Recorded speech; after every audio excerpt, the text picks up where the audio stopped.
Welcome to War and Untold Stories. Here, we explore the hidden side of history, the battles that shaped the world, the daring prison escapes that defied the odds, and the shocking crimes that history tried to forget.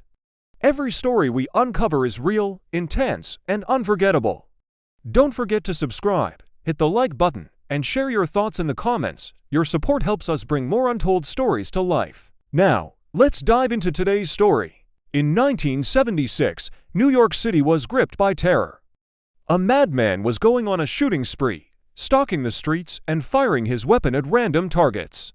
The police were baffled, and the public was terrified. But as the body count rose, so did the stakes. This was no ordinary killer. He was the son of Sam. Our story begins in 1950 in the East New York section of Brooklyn.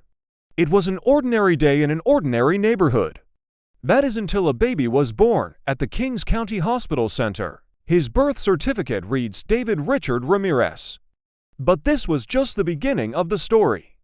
As it turns out, this child would soon become infamous throughout the whole of New York City and even across the United States. His adoptive name would be David Berkowitz, and he would come to be known as the son of Sam.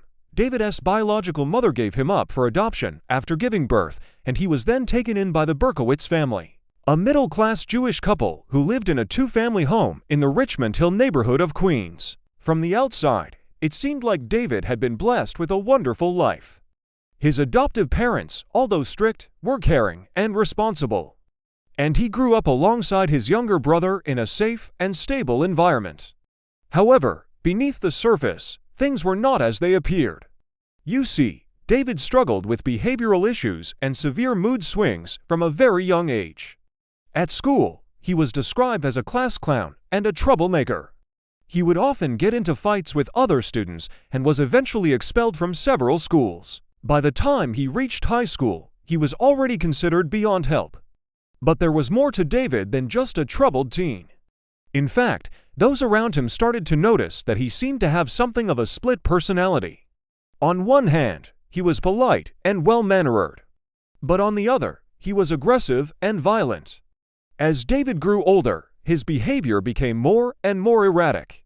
He began staying out late at night, drinking heavily, and running with a bad crowd. And in 1968, when he was only 18 years old, he was arrested for breaking into cars. While most teenagers might have been able to get away with such a crime, David wasn't so lucky. Not only was he caught, but his behavior in the aftermath of his arrest raised serious concerns among the police and prison officials. Instead of showing remorse or accepting responsibility for his actions, David became combative and hostile. He started making threats, getting into fights with other inmates, and generally causing chaos wherever he went. All of this meant that despite being so young, he was already considered a security risk, and it didn't take long for those fears to be realized. Just a year later, in 1969, David was arrested again, this time for raping a woman in her apartment. He was charged and convicted of the crime and sentenced to 6 months in jail. But before he could be sent to prison, he was transferred to Bellevue Hospital after it was discovered that he had attempted to take his own life.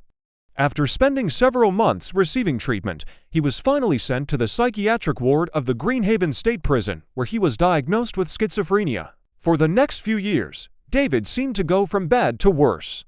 He continued to have violent mood swings, threatened staff members, and even attempted to escape the prison.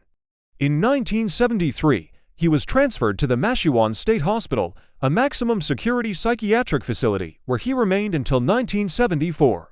So what exactly happened in the 4 years between David's release from prison and the start of his shooting spree? Well, that's the million-dollar question. Nobody knows for sure. Some believe that he spent this time honing his skills and planning his attacks, while others think he may have suffered a psychotic break.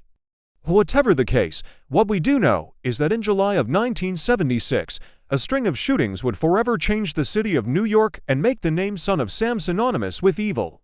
On July 1976, a man and a woman were sitting in a car parked in a secluded area in the Bronx when they heard a series of gunshots. They looked around, but couldn't see anything. Then they saw a man running away. The couple started their car and drove off, unaware that they had just survived an assassination attempt. The gunman, meanwhile, had fled the scene. What happened next shocked the entire city. Over the next few weeks, there were a total of 8 similar attacks, all seemingly carried out by the same person. People were understandably terrified. The victims were chosen at random, and there seemed to be no motive for the attacks, but that's not all. As if this horror story wasn't terrifying enough, the perpetrator added another layer of fear to the mix. After each attack, he left behind a calling card. In the first attack, he wrote, "This is the work of the son of Sam," while in the second, he wrote, "The son of Sam struck again." And in the third, he wrote, "One day you will all be dead, son of Sam." With these messages, the son of Sam made it clear that he wasn't just a madman, but someone who knew how to create fear and panic. The police were baffled, and the public was outraged. How could someone get away with this? Who was the son of Sam? What was his motive? And how could he be stopped? Well, the answer to the last question came sooner than anyone expected.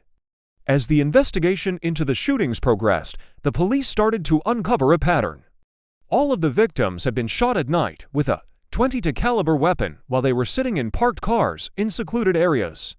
The motive was unclear, but the method was clear. The son of Sam was a methodical and calculating killer. With this new information, the police were able to narrow down the search for the suspect. They also started to receive tips from the public, but none of them panned out.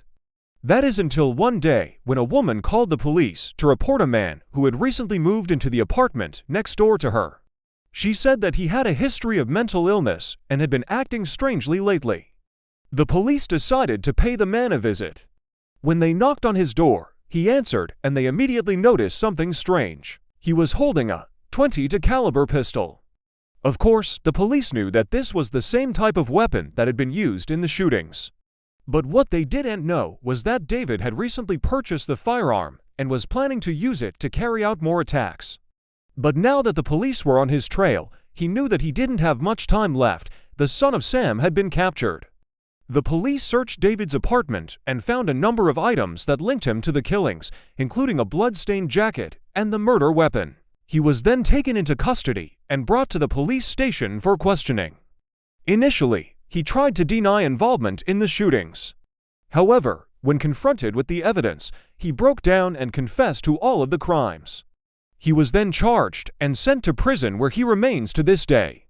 In the end, the motive behind the son of Sam's crimes was never fully understood. Some believed that he was under the influence of a cult, while others thought that he was simply insane.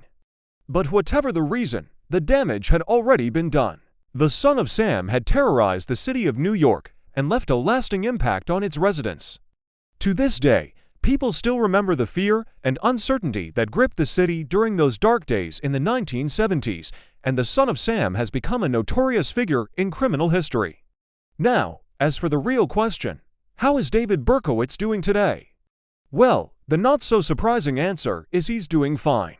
He is currently 69 years old and is serving 6 consecutive jail sentences of 20 years each for the murders he committed. Considering his crimes, that seems fair, but some might say that he should never be released. In fact, in 2021, he actually tried to convince the parole board that he should be set free. But as expected, he was denied parole once again. So at least the people of New York can rest easy knowing that the son of Sam will spend the rest of his life behind bars. That's all for today. Thank you for watching, and please don't forget to leave us a like if you enjoyed this video. We hope you learned something new, and we look forward to seeing you in the next one.